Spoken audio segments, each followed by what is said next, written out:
Bem-vindos de volta ao Neutrality Studies. Hoje, mais uma vez, com o inconfundível Larry Johnson. Oi, tudo bem? Obrigado, Pascal. Obrigado. Muita coisa aconteceu na última semana em relação à Rússia e ao Irã, e nada disso parece estar indo bem. Principalmente o que está acontecendo agora com a Rússia, depois que a Ucrânia basicamente matou todos aqueles adolescentes em Lugansk. Os russos não estão mais aceitando isso e já emitiram até um alerta para que diplomatas estrangeiros em Kiev evacuem. Você acha que a postura da Rússia em relação à guerra vai mudar a partir de agora?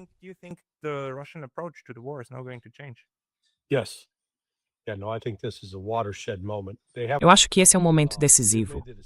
Eles tomaram a decisão de mudar, mas ainda não colocaram isso totalmente em prática.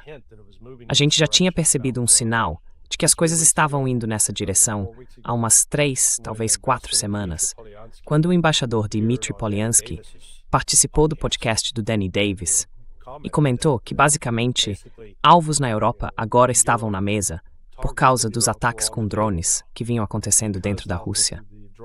E isso foi seguido 2 ou 3 dias depois por declarações de Sergei Ryabkov, o vice-ministro das Relações Exteriores. E olha, eu conheço o Dmitry.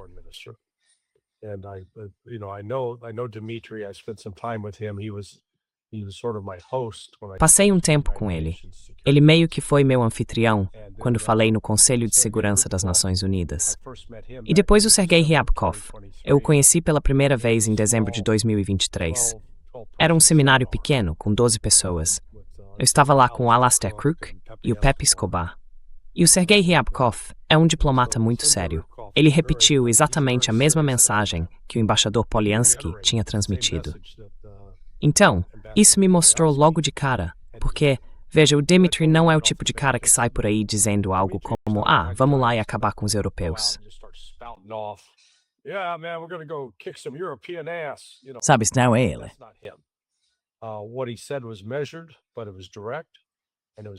O que ele disse foi ponderado, mas direto, e ficou claro que ele estava agindo sob instruções vindas do Ministério das Relações Exteriores.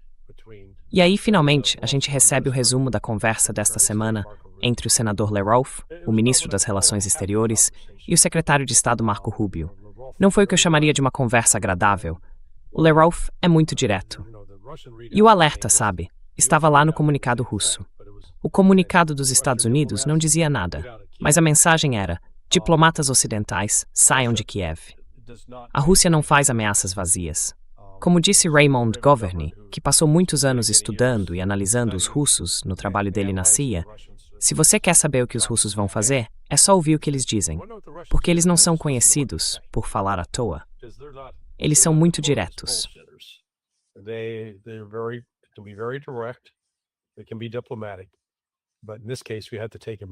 Eles podem ser diplomáticos, mas nesse caso, a gente precisa levar muito, muito a sério o que está sendo dito. E o que eles estão sinalizando é que vão atacar alvos de inteligência e militares em Kiev, que, pelo que eu entendo, estão atualmente com pessoal ocidental, agentes da CIA dos Estados Unidos e militares tanto da OTAN quanto dos Estados Unidos. E eu acho que essa é uma questão importante. As pessoas perguntam, por que eles não atacaram isso antes? Por que agora? Bem, esse último ataque terrorista contra civis, e foi exatamente isso, quem usa violência para matar civis está praticando terrorismo, por definição. E vale destacar que, apesar dessa retaliação russa enorme, realmente massiva, em Kiev, eu não acho que eles tenham matado civis. Então dá para ver que eles tomaram cuidado para causar dano na infraestrutura militar e de inteligência, e não em civis.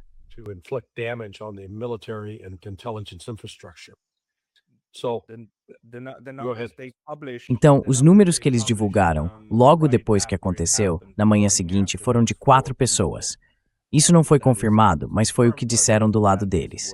E o Carlos, na verdade, depois foi por Twitter e disse algo como: isso é puro terrorismo.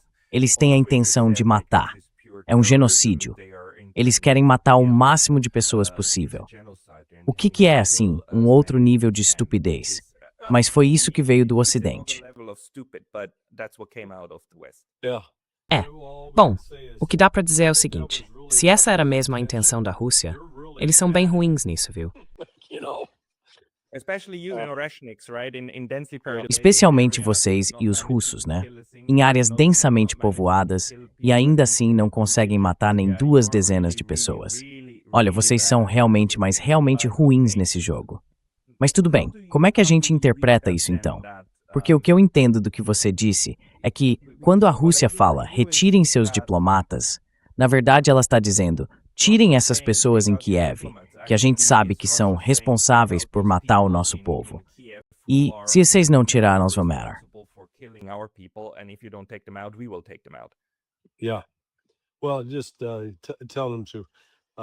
Olha, diga para eles, especialmente para os ocidentais, saírem da cidade, porque a Rússia eles vão atacar Kiev e continuar atacando para se preparar para tomar a cidade com forças terrestres.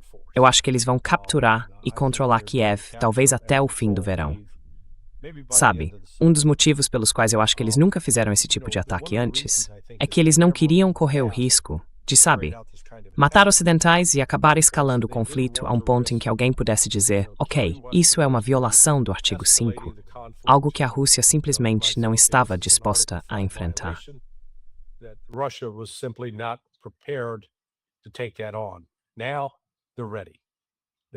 Agora eles estão prontos. Acho que se certificaram de ter um bom estoque de mísseis, artilharia e soldados. Aumentaram o número de tropas. Então, acredito que é por isso que agora estão elevando o nível do jogo. E não é só o Dmitry Polyansky. O Sergei Karaganov também fez comentários sobre usar armas nucleares contra a Europa. A guerra entrou numa fase totalmente nova agora. Não sei se vão mudar o nome, mas já passou daquela ideia de Operação Militar Especial.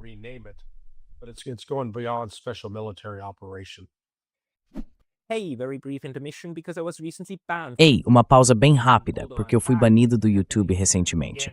E embora eu já tenha voltado, isso pode acontecer de novo a qualquer momento. Então, por favor, pense em se inscrever não só aqui, mas também na minha lista de e-mails no Substack. É pascalotassubstack.com. O link vai estar na descrição aqui embaixo. E agora de volta ao vídeo. O que causou isso? Porque na minha leitura, os últimos 4 anos tiveram fases bem diferentes. A primeira fase foi a Rússia tentando fazer uma surpresa ruim para a Ucrânia, para forçar o país a aceitar um acordo de neutralidade na mesa de negociações. Eles quase conseguiram. O vírus soprou, explodiu tudo e disse vão lutar. Os russos basicamente tiveram que se virar como podiam, recuar para se reagrupar.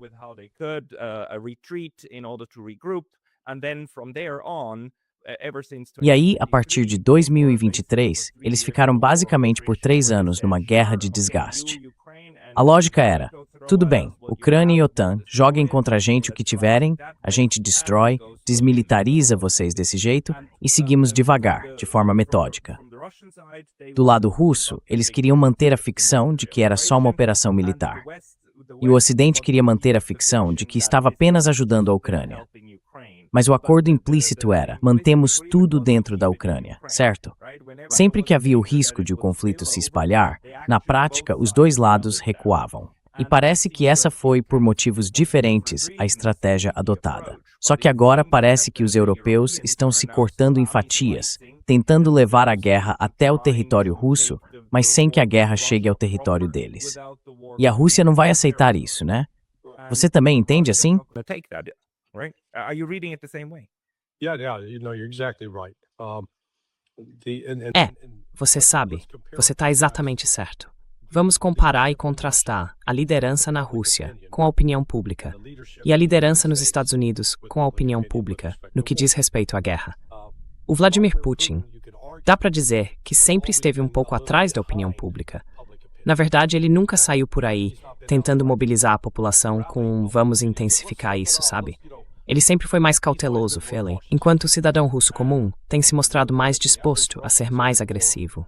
E isso aparece, por exemplo, nos comentários do Dmitry Medvedev e do Sergei Karaganov. Os dois são pessoas respeitadas e levadas a sério na Rússia.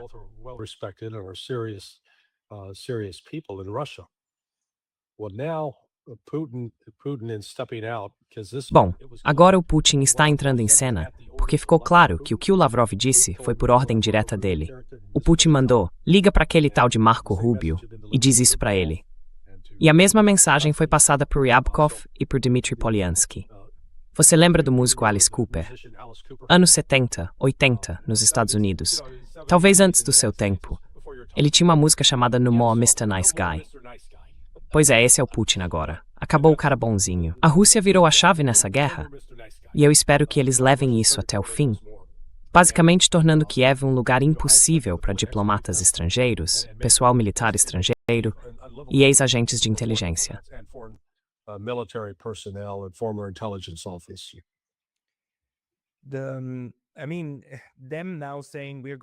Quer dizer, eles agora dizendo que vão aumentar a pressão contra Kiev, é, na minha leitura, também uma forma de avisar os europeus. Olha, essa é a última coisa que fazemos dentro da Ucrânia. Se vocês não pararem aqui, o próximo passo vai ser fora da Ucrânia. Então, além disso, quando se trata dessa coisa de expulsar não só os diplomatas, mas também as ONGs, o Centro de Comando Estrangeiro e tudo mais, enquanto basicamente forçam os ucranianos a manter as estruturas de governo e tudo em Kiev, isso provavelmente vai causar uma baita dor de cabeça. Mas você vê alguma chance de o próprio governo e as estruturas militares recuarem para Lviv ou algo assim? Yeah, eventually I think that's what will happen. No fim das contas, eu acho que é isso que vai acontecer. E olha, você destacou muito bem o ponto principal. Porque quando tanto o embaixador Polyansky quanto o vice-ministro das Relações Exteriores, Sergei Ryabkov, falaram pela primeira vez sobre atacar a Europa, na minha cabeça eu pensei, ok, eles vão começar a mirar nas cidades europeias.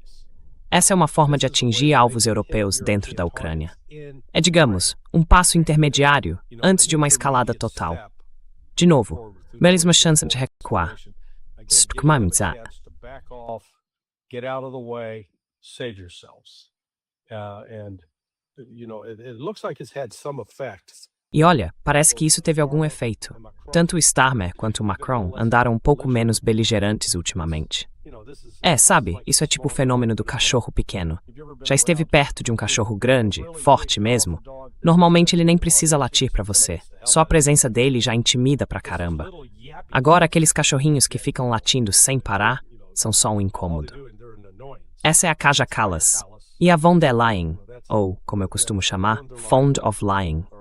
Elas fazem ameaças beligerantes, mas não têm meios de colocar essas ameaças em prática.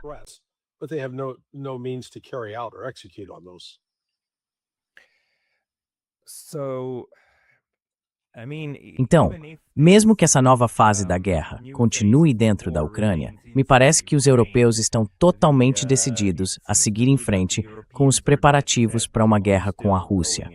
E se a gente prestar atenção em todas as conversas que tivemos nesses programas, inclusive com o Glenn Giesen e outros, dá para ver que os russos agora parecem começar a concordar que, ok, essa guerra vai acontecer. Então eles estão se preparando para isso. Será que a gente já entrou num tipo de profecia autorrealizável nesse ponto?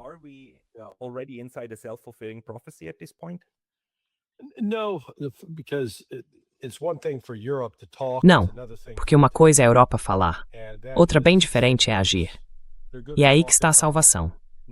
Eles são bons de conversa, mas não muito bons em ação. E quando a coisa aperta, lembra do que o Starmer disse, que iam interceptar todos aqueles navios fantasmas russos carregando gás ou petróleo.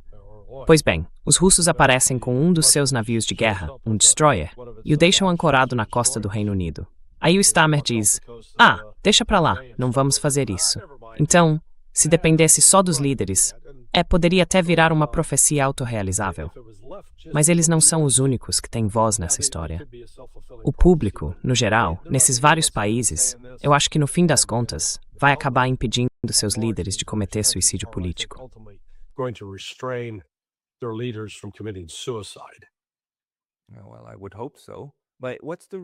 Bom, eu espero que sim. Mas qual é o papel dos Estados Unidos agora?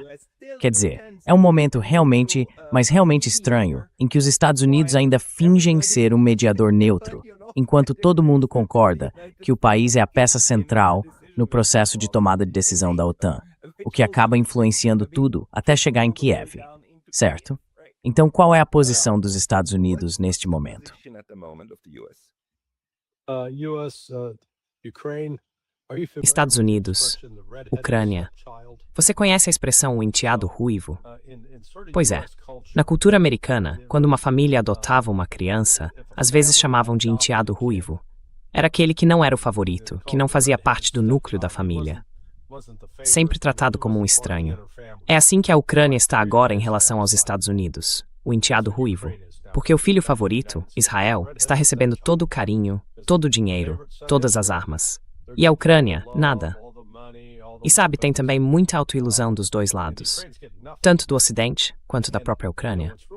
O Zelensky escreveu uma carta para Trump reclamando: precisamos de mais mísseis Patriot. Precisamos de mais defesa aérea. A Ucrânia começou a receber o primeiro lote de mísseis Patriot, os PAC-3, em 2023. E entre 2023 e 2024, e o começo de 2025, eles receberam um total de mais ou menos 950. In 2023, and so 2023, 2024, into early 2025, they received a grand total of like 950 PAC-3 missiles. Now, do the Mísseis PAC-3. Agora faz as contas. Se você tem um míssil russo vindo na sua direção, seja balístico, de cruzeiro ou até um drone Geran, você vai precisar disparar 2 PAC-3 contra esse míssil que está chegando. Então faz uma busca em alguma dessas ferramentas de inteligência artificial e pergunta: quantos mísseis a Rússia lançou desde 2023? Balísticos, de cruzeiro, nem estou falando de drones, os números ficam entre 8 e 12 mil. Então, faz as contas. Se você tem 950, isso quer dizer que dá para atirar em 475 mísseis. E se fizer isso, acabou seu estoque de PAC-3. E eles estão derrubando 90% de 8 a 12 mil mísseis. and they're shooting down 90% of 12,000, 8,000 to 12,000 missiles. Please, stop lying. Por favor, sabe, parem de mentir. Eles não fazem isso. A questão é que a Ucrânia praticamente não tem sistema de defesa aérea há mais de 2 anos. E sabe, eles sempre tentam mostrar otimismo, dizendo: sim, derrubamos tal número de mísseis. Mas não é verdade. E o triste nisso tudo é que eles podem pedir o quanto quiserem mais mísseis PAC-3 para os Estados Unidos. Os Estados Unidos produzem, em média, uns 60 por mês, certo? O que significa que dá para interceptar, no máximo, uns 30 mísseis. Então qual é a prioridade? A prioridade é com Israel ou com a Ucrânia? A prioridade é Israel.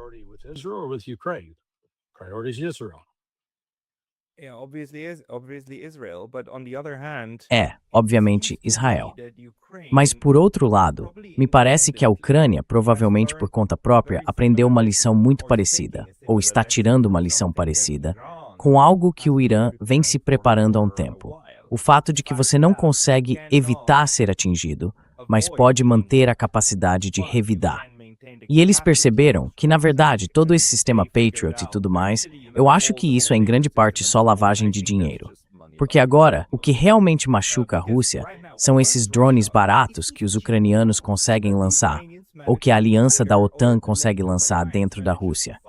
E os russos também são vulneráveis a isso. Então, quer dizer, a gente está num ponto em que os dois lados, e na verdade também na guerra do Irã, os dois lados ficam apenas com a opção de tentar absorver esses impactos. E normalmente é a potência maior que acaba sendo mais sensível a ser atingida.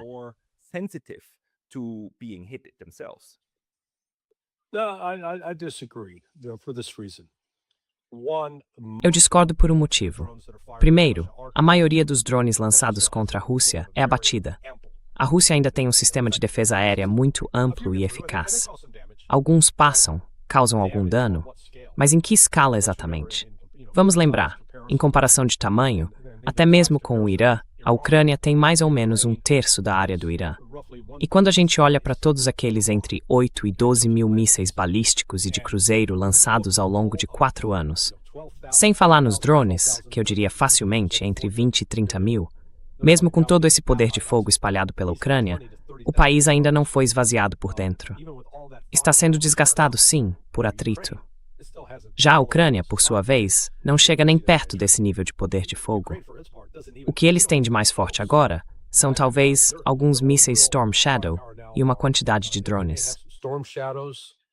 and they've got some drones. Now they're getting a fairly significant. Agora, eles estão recebendo um reabastecimento bem significativo de drones do Reino Unido, mas isso faz com que o Reino Unido vire um alvo com base no que o Lavrov anunciou outro dia. Então, do ponto de vista russo, eles estão seguindo um plano militar. Esse plano não se encaixa em nenhum dos modelos ocidentais de como a gente acha que uma guerra deve ser conduzida, mesmo que o Ocidente tenha seus próprios planos. Mas olha só quão mal eles têm se saído nos últimos 66 anos. E não é preciso olhar para um caso só. Temos vários exemplos. Vamos começar pela Guerra da Coreia. Os Estados Unidos não conseguiram derrotar a Coreia do Norte e a China na Guerra da Coreia, não conseguiram derrotar o Vietnã, e depois vieram todas essas outras guerras dispersas. A gente, entre aspas, derrotou Saddam Hussein na Primeira Guerra do Golfo, embora olhando para trás, aquela tenha sido uma guerra que nunca deveria ter acontecido.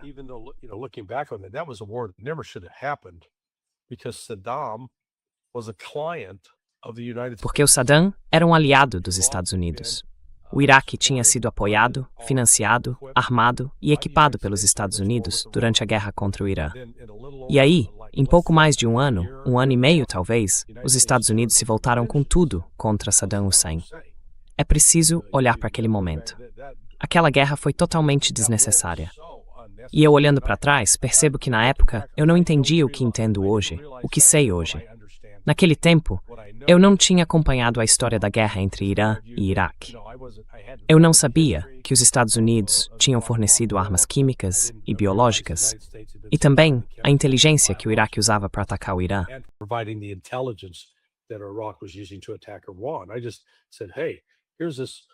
Eu só disse, olha, esse cara, o Saddam, do nada ataca o Kuwait.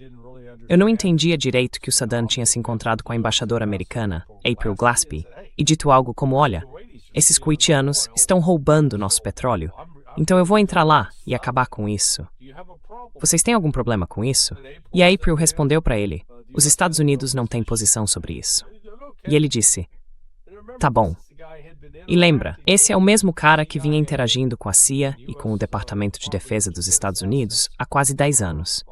Então ele achava, poxa, tem uma boa relação com os americanos. Mal sabia ele que, no fim das contas, ainda era tratado como o filho rejeitado da família.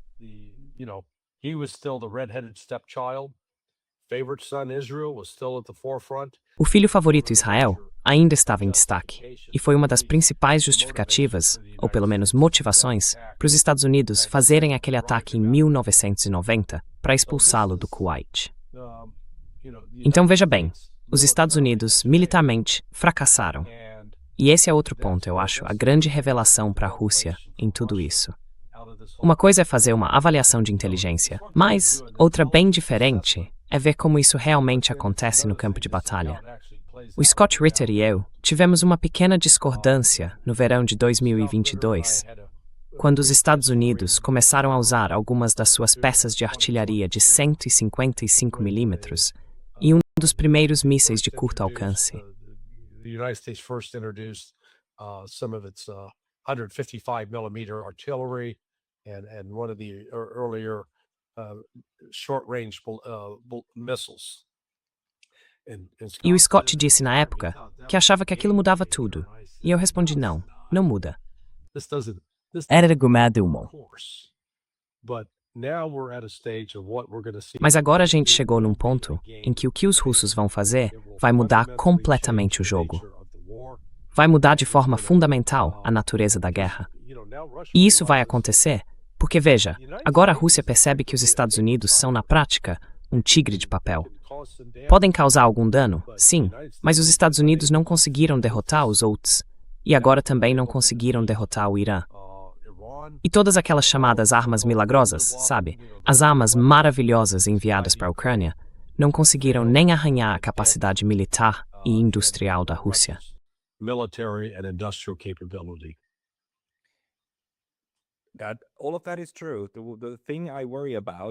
Tudo isso é verdade. O que me preocupa é qual pode ser o objetivo final do lado russo. Porque veja bem, se eu fosse um desses neocons malucos lá em Washington, E a gente sabe que eles falam desse jeito, né? A Hillary Clinton chegou a dizer logo no começo da guerra algo como vamos transformar a Ucrânia no Afeganistão da Rússia. Ela disse isso literalmente, quer dizer, coitado do Afeganistão. Foi invadido por duas grandes potências ao longo de, sei lá, 40, 50 anos. Mas enfim, sério, coitados. Mas a ideia deles seria criar um atoleiro, certo? E um atoleiro pode ser uma guerra que, mesmo com poder esmagador, você não consegue vencer. Você pode ser muito mais forte que o outro, mas não consegue ganhar. Porque eles passam a apoiar insurgentes, mandar armas leves e continuam atacando, atacando, atacando. Até que depois de anos, tudo desmorona em algum momento. Como a Rússia impediria isso? Porque esses ataques de drones dentro do território russo já são feitos com esse objetivo, né? É esse tipo de picada constante que, com o tempo, vai se acumulando.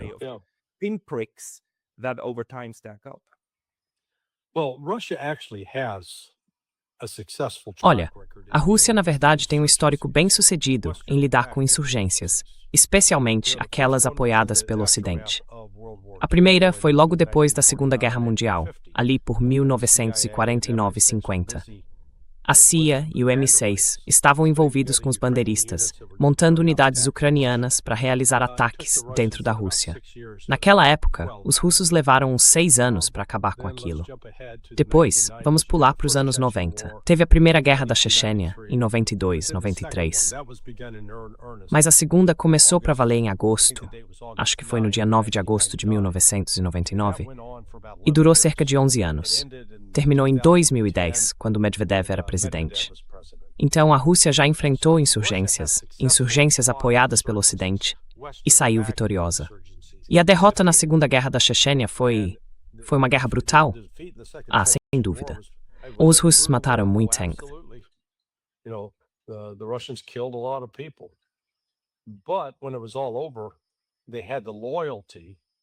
Mas quando tudo acabou, eles conquistaram a lealdade da população muçulmana na Chechênia. E eu posso confirmar isso com base nas minhas conversas com o general Abtchalaudinov. Ele é herói da Rússia, mas também é um muçulmano muito devoto. E ele lutou, participou disso ainda muito jovem, adolescente, na Segunda Guerra da Chechênia. Então a Rússia ela continua essa guerra de desgaste, fazendo a Ucrânia sangrar aos poucos. Mas além disso, eu acho que o que a gente vai ver é que eles vão a Rússia vai tomar Kiev, ou Kyiv, como quiserem chamar, e também vão tomar Odessa e provavelmente a Transnistria. Antes de tudo isso acabar, eles vão derrotar militarmente as forças ucranianas. E se qualquer força da OTAN tentar entrar para defender Odessa, vai ser aniquilada. Vai ser a Rússia. Vai ser brutal. Mas é isso que eu vejo que a Rússia está disposta a fazer.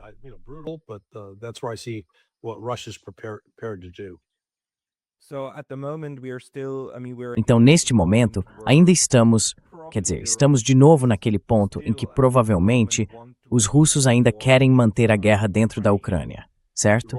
Os ucranianos ainda querem europeizar isso. E os europeus também gostariam de europeizar.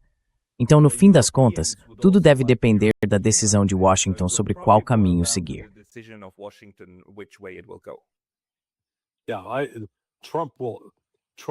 Sim, o Trump não vai se envolver mais com a Ucrânia. Tenho bastante confiança nisso. Ele está muito focado no Irã. E olha, os Estados Unidos já têm operações militares bem limitadas por lá. Além disso, ele está levando uma surra política neste momento. A popularidade dele está no mesmo nível da do Richard Nixon no segundo mandato. E lembra, no segundo mandato, o Nixon estava no meio do escândalo de Watergate. 63% dos americanos eram contra ele. E é exatamente aí que o Trump está agora. Só 37% dizem que apoiam o Trump. And that's where Trump is right now. 63, he's only got 37% saying they support Trump. E a guerra com o Irã realmente prejudicou toda a base maga dele. E pelo visto, ele não está conseguindo sair dessa. O que você achou de vamos mudar agora para a questão do Irã? O que você achou daquele comentário de 2 dias atrás, quando ele disse que conversou com todos esses líderes da Ásia Ocidental, incluindo a Turquia, e que todos deveriam aderir ao acordo de paz, que basicamente significa também assinar os acordos de Abraão e reconhecer Israel, inclusive o Paquistão e todos os outros? É tipo, se eu quisesse garantir que não haveria acordo nenhum, era exatamente assim que eu faria. E não existe nenhum precedente histórico em que estados neutros que não estavam envolvidos fossem obrigados a fazer parte de um acordo de paz.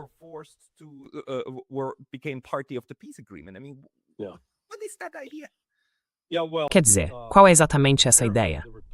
Pois é, os relatos dizem que quando ele mencionou isso, estava com várias pessoas numa chamada de conferência. E quando ele tocou nesse assunto, ficou um silêncio total. Ninguém disse nada, ninguém falou sim, senhor presidente, ótima ideia, vamos fazer isso. Agora, algo como os acordos de Abraão seria possível? Eu acho que sim, em um determinado cenário. Esse cenário seria o seguinte: Israel teria que conceder o status de Estado aos palestinos. Eles precisariam ter segurança, e Israel teria que retirar suas forças militares, voltando às fronteiras apropriadas.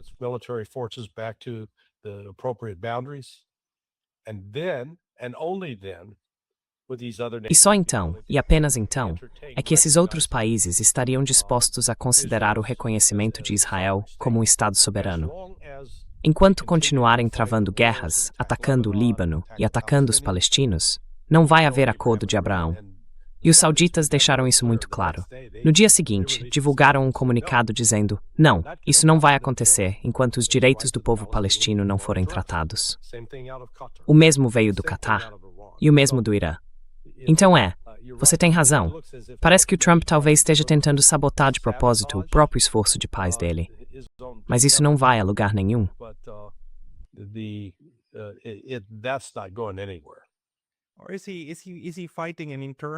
Ou será que ele está travando uma briga interna com todos os neoconservadores, com o Lindsey Graham e companhia, e com o Pompeo? Digo, todos eles apareceram na semana passada, quando o Trump anunciou que um acordo estava próximo, e vieram dizendo, não, nada de acordo. Quer dizer, isso seria horrível por causa do nosso aliado, Israel. E agora ele solta essa ideia só para dar uma satisfação para eles. É algo assim?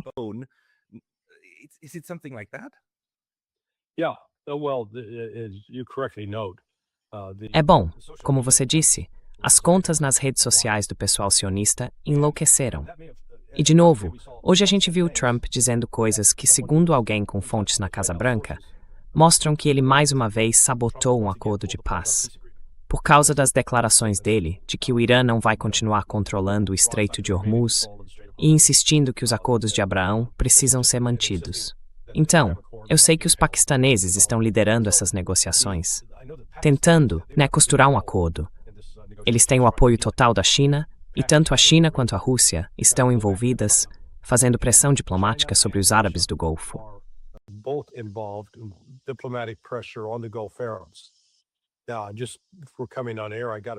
Agora há pouco, antes de entrar no ar, eu recebi um relatório de uma pessoa envolvida nas negociações pelo lado chinês. E segundo esse relatório, o Catar informou aos Estados Unidos, basicamente, que eles têm de 6 a 9 meses para sair do país. Isso significa fechar a base aérea de Al Udeid, que é a maior, e funciona como centro de comando de todas as operações militares americanas na Ásia Ocidental. Para ser sincero, eu até me surpreendi que o Irã não tenha causado mais danos ali nas primeiras 5 semanas da guerra. E talvez isso tenha acontecido porque, como a gente sabe, a relação entre o Irã e o Catar é bem complicada. Alguns anos atrás, o Catar chegou a ficar isolado.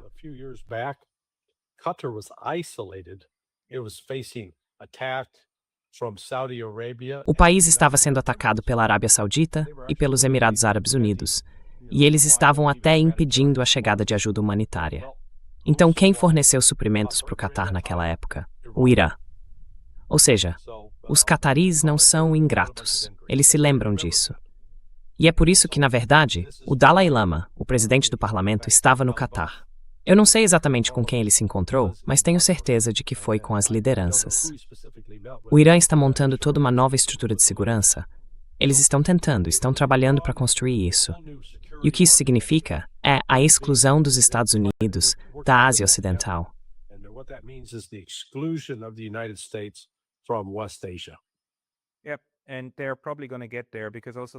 E eles provavelmente vão conseguir, porque agora a Arábia Saudita já bloqueou os Estados Unidos 2 vezes, e o Catar também. E eu acho que a gente entendeu recentemente, sabe? A gente teve essa conversa antes e estava olhando para Oman. Oman não tem bases importantes nem nada, mas mesmo assim foi atacado. E agora a gente sabe, porque o Arakchi disse que esses ataques não foram intencionais, mas aconteceram por causa desse sistema de defesa em mosaico, onde 31 governadorias militares independentes basicamente tomam decisões. Então, algumas delas acabaram atingindo lugares que talvez a liderança mais alta não quisesse ver atacados. Mas parece que agora a mensagem para os países do Golfo está ficando clara, né? Que eles precisam expulsar os americanos. Então, as negociações provavelmente são tão difíceis com os estados do Golfo quanto com os próprios Estados Unidos para conseguir criar novos fatos no terreno.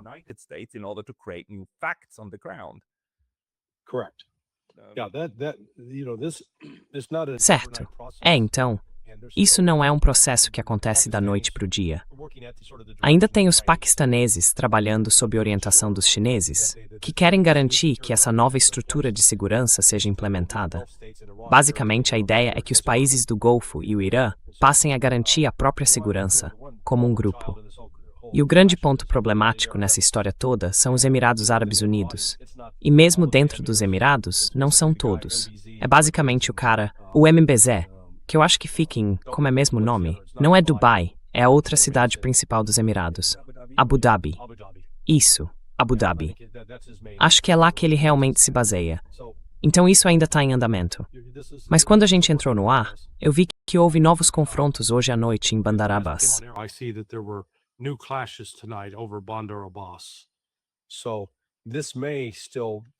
Então isso ainda pode acabar virando uma troca de farpas. Parece que o ministro das Relações Exteriores, Arakchi, foi a Moscou ontem.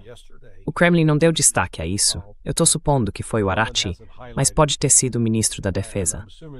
Até agora, os russos não divulgaram nenhum comunicado sobre esse tipo de reunião.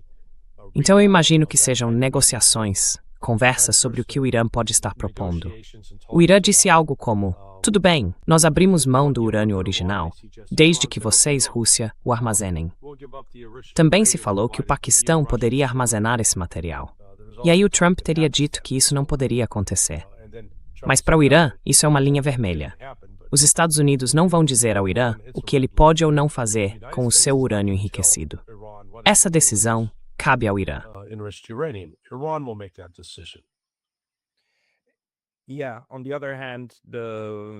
Por outro lado, o Irã quer coisas que só os Estados Unidos podem oferecer. Quer dizer, a parte militar é uma coisa. O Irã talvez consiga afastá-los do Golfo, sim. Mas a outra questão é, claro, o alívio das sanções e o fim desse bloqueio. E isso está de fato nas mãos dos Estados Unidos. Então existe um interesse em chegar a algum tipo de entendimento que possa gerar resultados, certo?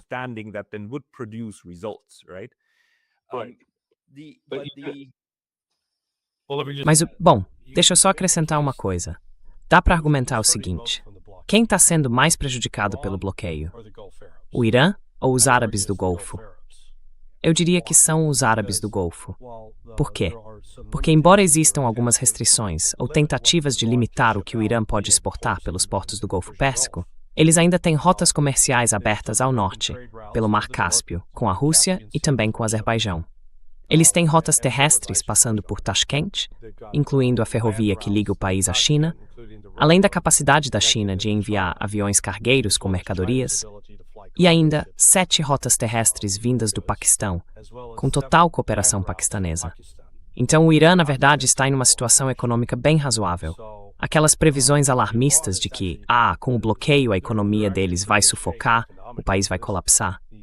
Isso não aconteceu. Então veja, todas essas previsões feitas por analistas ocidentais acabaram se mostrando falsas.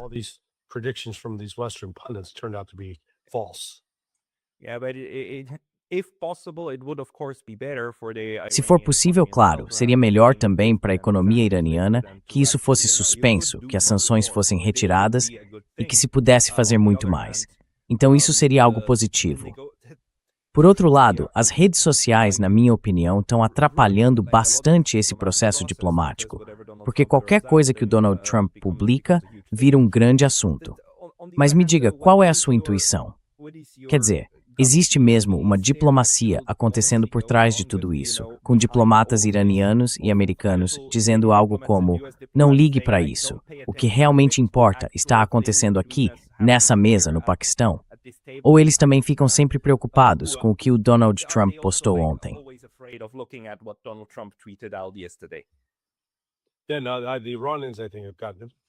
Os iranianos, eu acho, não dão a menor atenção para o que o Donald Trump escreve no Twitter. Mas eles também não estão dispostos a fazer um acordo só com base numa promessa do tipo: pode confiar, a gente jura de coração.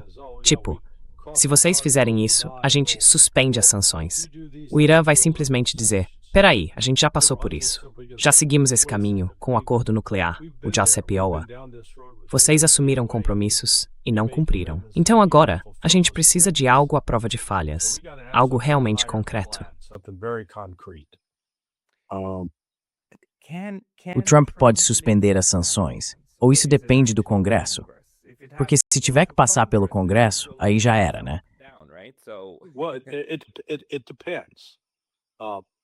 Bom, depende. As sanções que foram impostas por ordem executiva, o Trump pode suspender. Não importa se foi o George W. Bush, o Barack Obama ou o Joe Biden que impuseram essas sanções. Se foi por ordem executiva, o Trump pode revogá-las. Agora, se foi por uma lei aprovada pelo Congresso, aí você tem razão. O Congresso precisa se reunir e aprovar a suspensão. Então isso pode virar um ponto de negociação, em que o Irã poderia dizer algo como: tudo bem, presidente Trump, suspenda todas as sanções que o senhor puder, e aí estaremos dispostos a seguir em frente e conversar. Mas veja, o Irã não vai abrir mão da sua soberania. Essa é a principal lição, na minha opinião.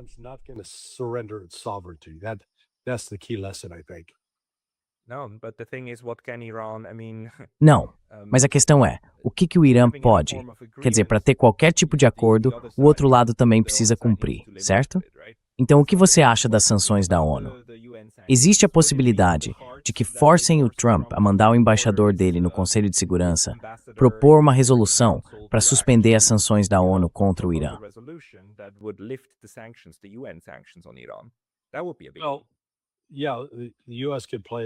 Isso seria algo grande? Os Estados Unidos poderiam ter um papel decisivo nisso, mas ainda tem a França e a Inglaterra, ou melhor, o Reino Unido. Então eles ainda poderiam vetar. E na verdade, a gente viu isso acontecer no ano passado, em setembro. As sanções de retaliação, ou melhor, o mecanismo de snapback, o snapback. O Reino Unido e a França foram os principais que disseram: não, vamos manter isso em vigor. O interessante é que tanto a França quanto o Reino Unido hoje são um anacronismo dentro da ONU. Dá para dizer que no fim da Segunda Guerra Mundial, eles ainda podiam ser vistos como parte de um grupo de potências globais. Mas isso já não é verdade. Hoje, são potências regionais fracas, no máximo. Mesmo assim, continuam vivendo uma espécie de fantasia, achando que ainda são importantes, que ainda são relevantes, e não são.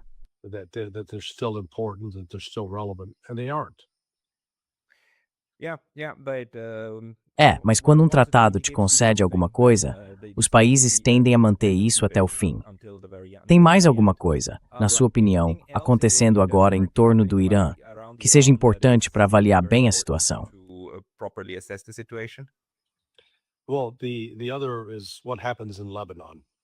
Bom, o outro ponto é o que está acontecendo no Líbano. Israel retomou a ofensiva no sul do país e está bombardeando. Ao mesmo tempo, Israel também está sofrendo perdas significativas. O Hezbollah, com esse acesso a drones, acabou mudando o jogo para eles. Antes, eles precisavam se esconder e fazer emboscadas para atacar as forças israelenses quando avançavam, e isso trazia muito mais risco de baixas. Agora, eles estão atingindo os alvos e causando mais perdas a Israel com o uso dos drones do que causaram na guerra de 2006, quando o combate era corpo a corpo, bem de perto.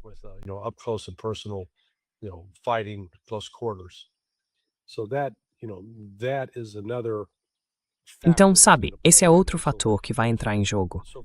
E até agora, o que dizem é que o Trump teria avisado o Bibi para não bombardear Beirute e para parar, sabe, para poder atacar ali perto da linha amarela, no sul, mas sem passar ao norte do rio Litani. Pelo visto, Israel tem seguido isso até agora. Mas se eles ampliarem a guerra, do ponto de vista do Irã, Isso seria uma quebra do cessar-fogo. E aí, Israel passaria a ser outro alvo do Irã. And then Israel will become another target for Iran. Right, right. Overall, Certo, certo. No geral, a situação não parece muito favorável para que isso diminua tão cedo. E isso também quer dizer que todo o problema econômico em torno do Estreito de Hormuz vai continuar. Ou seja, é bom todo mundo se preparar para preços ainda mais altos nos postos.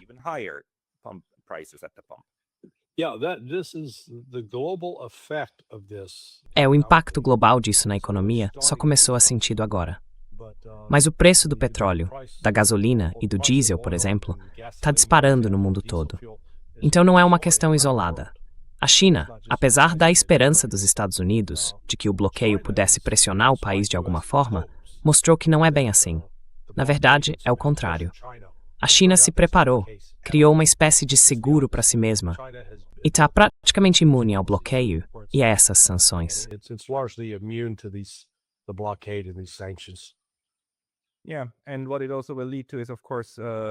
E o que isso também vai acabar provocando, é claro, o Irã e a China tentando encontrar rotas alternativas.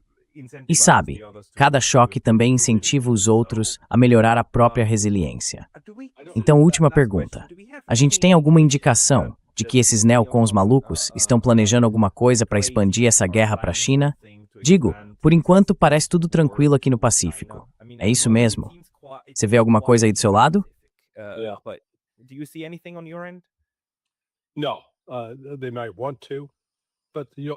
Não, eles até podem querer, mas os Estados Unidos não têm os meios para fazer isso. Já esgotaram boa parte do que precisariam usar numa ofensiva contra as forças chinesas. E a China é muito mais capaz do que o Irã, com mísseis hipersônicos, mísseis antinavio, submarinos. Então não há realmente como os Estados Unidos causarem qualquer tipo de, digamos, dano, a não ser usando armas nucleares. E olha, se fizerem isso, aí sim o fim do mundo chega. Porque Rússia e China reagiriam contra os Estados Unidos se o país tomasse essa decisão. Então, eu não vejo isso acontecendo. Mas deixa eu te fazer uma pergunta, como historiador.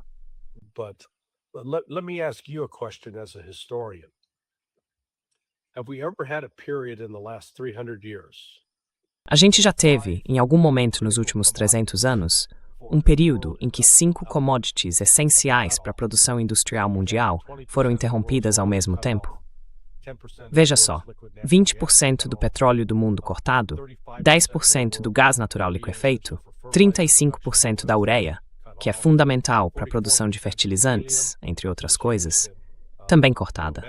44% do hélio, usado em exames médicos e na fabricação de chips de computador, desapareceu.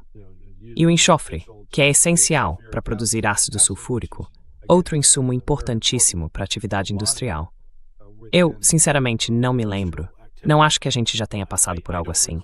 E as consequências disso, no mínimo, apontam para uma recessão econômica global e, muito provavelmente, para uma depressão.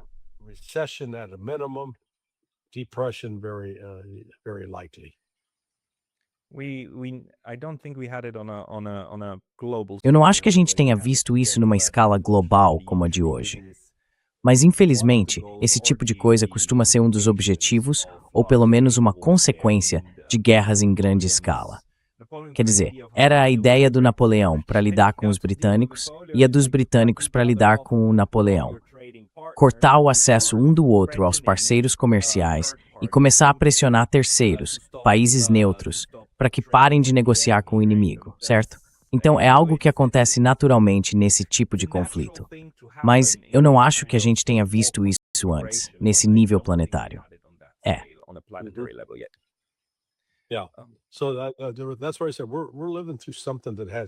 É por isso que eu disse que estamos vivendo algo sem precedentes na história.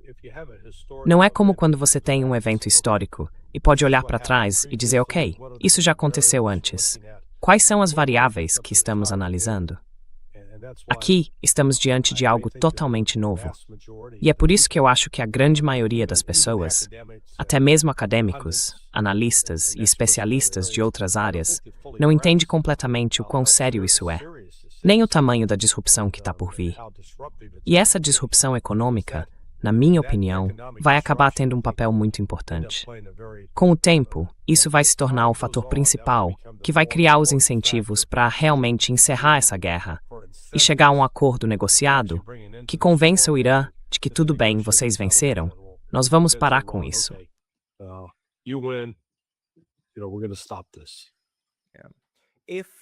Se a gente olhar para o que os bancos centrais estão fazendo agora, e também para o jeito que o mercado de títulos está se desenvolvendo, parece possível que, se acontecer algo como em 2008, isso mude completamente a equação.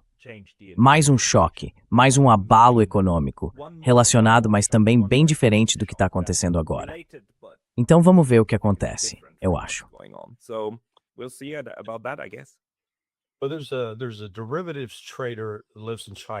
Bom, tem um operador de derivativos que mora na China, um canadense chamado Alex White. Ele tem um canal no YouTube chamado Reporter Fee Media. E ele diz que o mercado de derivativos hoje está entre 700 trilhões e um quatrilhão de dólares. Números que, sinceramente, é difícil até imaginar. E ele acha que um colapso nesse mercado é muito, muito provável. O que faria 2008 parecer um piquenique, comparado ao tipo de caos econômico que tomaria conta do mundo. Então é por isso que, se a gente chegar de novo nesse ponto, vamos enfrentar algo que abalaria profundamente a ordem política global.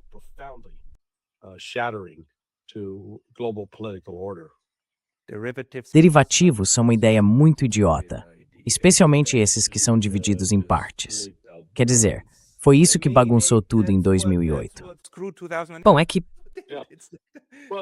você pega algumas dívidas, corta em pedaços, junta tudo num novo pacote, vende isso, e aí ninguém mais sabe o que de fato possui. E ainda chamam isso de ativo à prova de falhas e risco colateralizado. Meu Deus, tem coisa mais absurda do que isso.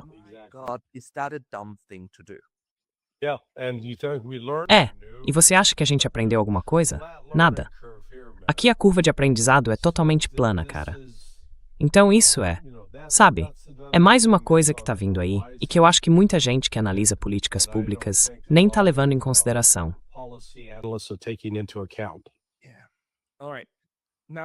Certo.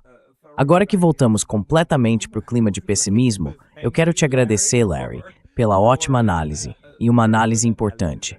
Se o pessoal quiser te acompanhar, é só entrar no seu site sonar21.com. Isso. Tem mais algum lugar onde eles possam te encontrar?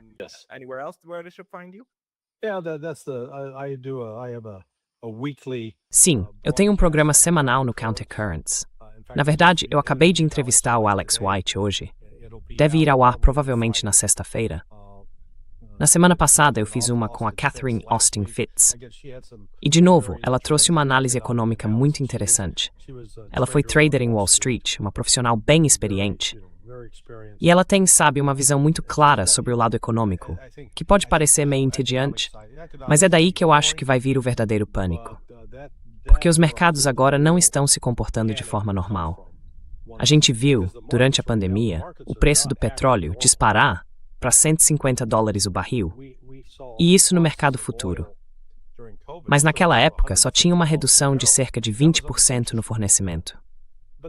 O abastecimento, no geral, continuava praticamente o mesmo. Agora a gente tem 20% da oferta realmente fora do mercado, e estão dizendo, o preço do petróleo está caindo, porque achamos que um acordo de paz está próximo. Eu, sinceramente, não acho que esse acordo esteja perto, apesar de toda a cobertura da imprensa e dos comentários otimistas.